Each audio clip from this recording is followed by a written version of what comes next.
Hi everyone, Carol Brightbill. One of the hardest things is to coordinate meetings with other people. A lot of times people want to set a meeting with you and you don't have the time or they don't have the time, and it's hard to schedule when you can get together.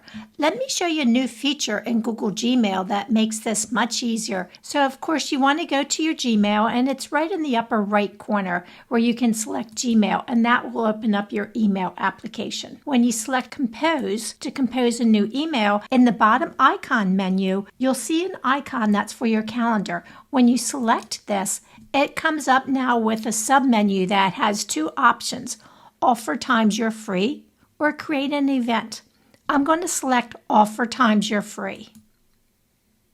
Now your calendar loads on the right side, and if you look at the bottom, you can see it can drop down to a different time frame where you can select 15 minutes, 1 hour, or select a custom time and maybe make this 1.5 hours.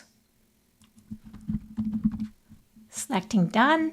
After that, then you can add a date, and let's say you're not available until Thursday.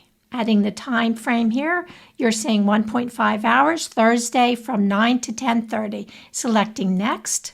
You can add a location, so maybe you want this to be a Google Meet in person or a phone call, or none to be specified later. Let's select in person. So we'll add the location. And what are we meeting about? Now at the bottom right, you can see it says Add to Email. And it's placed this right in the center of your email message. This has just really made life a lot easier for all the busy people out there. If you enjoyed this video, please subscribe to my channel and have a great day.